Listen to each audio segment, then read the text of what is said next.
जय हिंद बच्चों।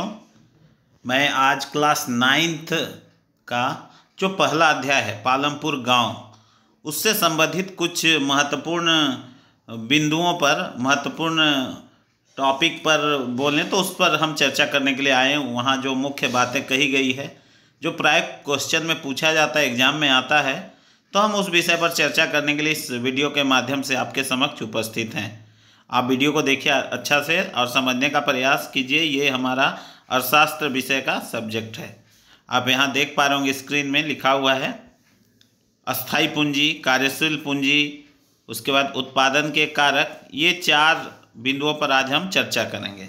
अस्थाई पूंजी क्या है, कार्यशील पूंजी क्या है, बहुविध फसल प्रणाली क्या है और उत्पादन के कारक कौन कौन से हैं।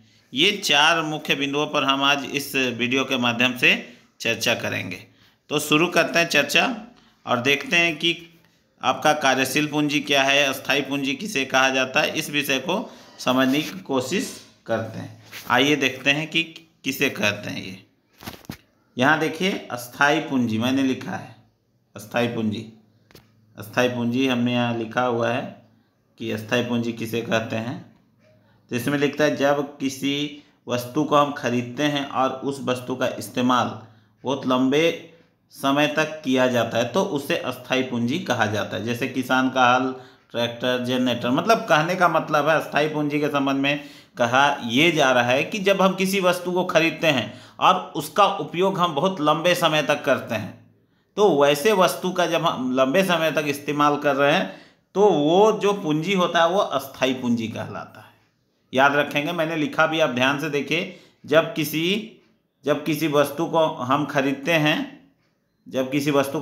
हैं और उस वस्तु का इस्तेमाल बहुत लंबे या अधिक समय तक किया जाता है तो उसे अस्थाई पूंजी कहा जाता है। जिसमें किसान का हल भी आ सकता है, ट्रैक्टर भी आ सकता है, जनरेटर भी आ सकता है, ये सारा चीज़ आता है। ये हो गया हमारा अस्थाई पूंजी। अब हम देखेंगे दूसरा, कार्यशील पूंजी किसे कहते हैं।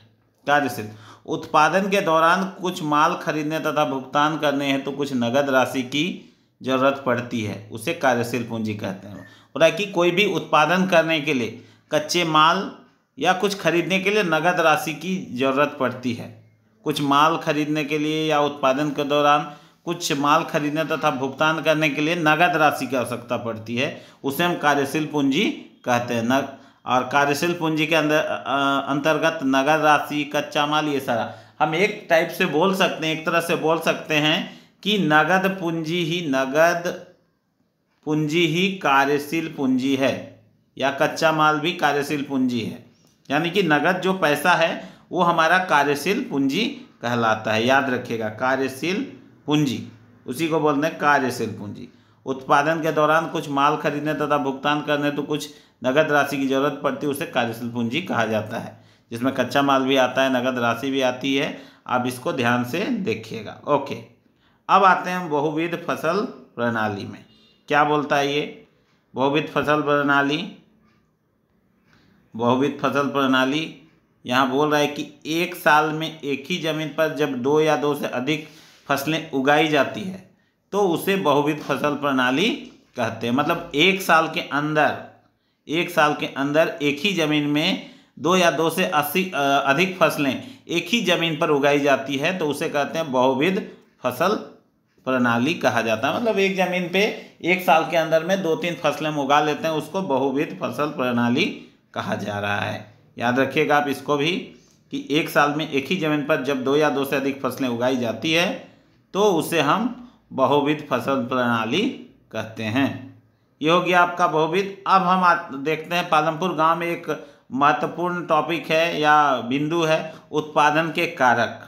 क्या है उत्पादन के कारक? किसी भी उत्पादन को बढ़ावा देने के लिए या उत्पादन को सही ढंग से करने के लिए उसमें कुछ कारक होने चाहिए, कुछ तत्वों का होना आवश्यक है। जैसे भूमि, पूंजी, श्रम, ज्ञान, ये चारों होना आवश्यक है।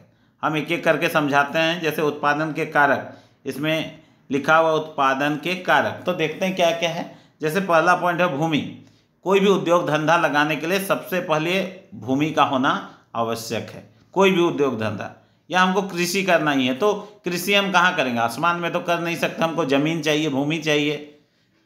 कृषि योग्य भूमि चाहिए। तो मतलब अगर हम उत्पादन के लिए कोई भी उद्योग धंधा लगाते हैं तो सबसे पहले हमको भूमि चाहिए।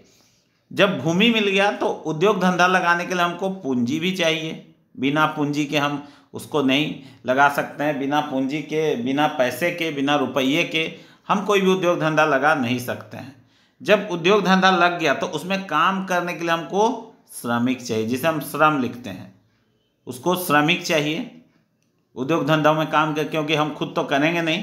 तो हाँ, उत्पादन को बढ़ावा देने के लिए, अच्छे से उत्पादन करने के लिए हमको कुशल श्रमिकों की आवश्यकता पड़ेगी। जब उत्पादन हो गया तब उसको बेचने के लिए, उसका अच्छे तरीके से हम बोले संचालन करने के लिए, उसकी बिक्री करने के लिए एक पढ़े लिखे व्यक्ति का होना भी आवश्यक है, यानी कि ज्ञान भी चाहिए हमको। बिना ज्ञान के हम सही तरीके से काम नहीं, हमको सब कुछ मालूम होना चाहिए कि बाजार में हमको कैसे बेचना, क्या करना है, उसके लिए यहाँ ज्ञान का होना आवश्यक है।